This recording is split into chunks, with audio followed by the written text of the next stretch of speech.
Welcome to The Insider. If you are new to this channel, kindly subscribe, like, share, comment and click on the notification bell for latest football news vibes. Manchester City were left fuming after they failed to win a penalty after 4 appeals through 3 VAR checks on Saturday. During a 5-minute spell during their Premier League home match against Brentford on Saturday, City had 4 penalty appeals rejected by 3 VAR checks. The first came when Bernardo Silva skipped along the byline and attempted to knock the ball past his man, only for the ball to strike the hand of Rico Henry. Replays appeared to show the ball hitting the defender's hand right on the line of the penalty area, but on BT Sport, former referee Peter Walton said there was no conclusive evidence for the VAR to overturn the linesman's awarding of a free kick. 2 minutes later, City had 3 penalty shouts in the space of 20 seconds. Haaland looked to be hauled down in the box before Gundogan's cross struck an arm and De Bruyne went down under a challenge. On Twitter, City fans could not believe what they were seeing, although some were more concerned with the lackluster first-half performance of Guardiola's side. A week on from his display of fist-pumping pride in his Manchester City players, Pep Guardiola left the Etihad bearing a sense of immense frustration that he will hope doesn't linger for the next 6 weeks. City produced the scintillating late drama against Fulham, but with 11 men, they couldn't break down a stubborn Brentford for a second time and had to watch on as the Bees did to them what they had done to Fulham last week.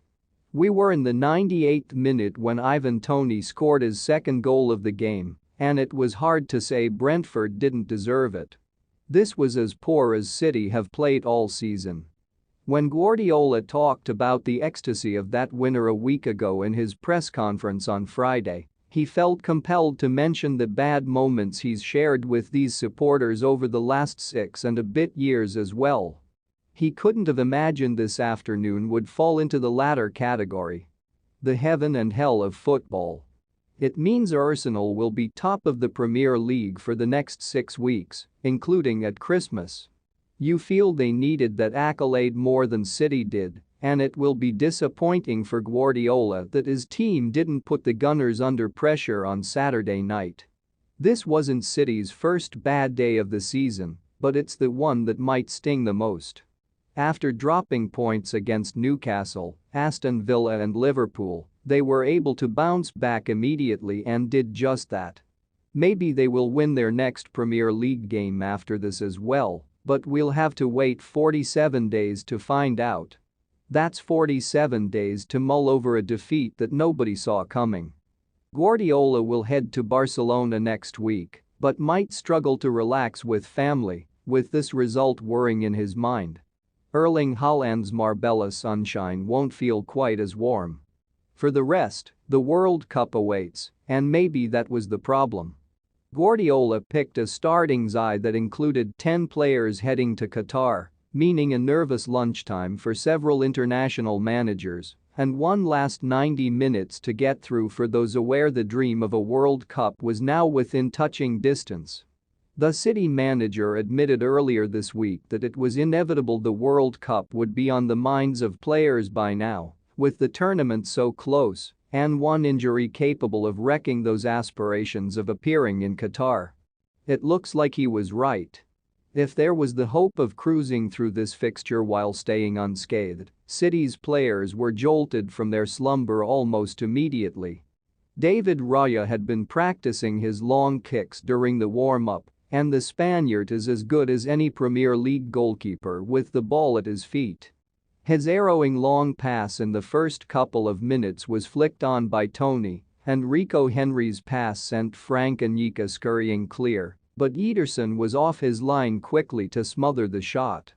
The Brazilian was called into action again within the first 5 minutes, saving from Toney after Mbeumo had squared to him inside the penalty box, but eventually, the barricades were breached. City had been living on the edge in truth, their passing unusually poor and the intensity absent. Again it came from the direct route. Raya's free kick was launched towards the City box, with Ben Mee out-jumping Manuel Akanji and Tony getting ahead of Aymeric Laporte to loop a header beyond. It felt like City needed something to get them going, and they might have got it with a flurry of VAR reviews. First, Henry's handball after Bernardo had flicked the ball past him was adjudged to be just outside the area when the replay suggested it could have been on the line. From the resulting free kick there was a check for Mee pulling Erling Haaland back and Henry tripping Kevin De Bruyne.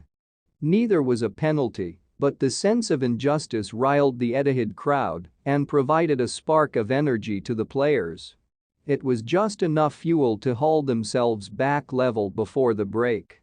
City's attacks had lacked the usual precision, but when De Bruyne's corner found its way to Phil Foden at the back post, he lashed an unstoppable half-volley in the top corner.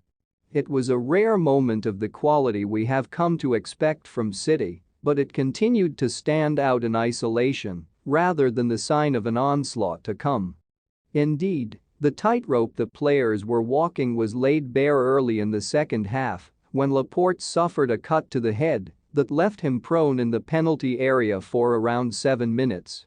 A bandage around his head was enough for the defender to carry on, but the seriousness with which he was treated slowed any momentum City had.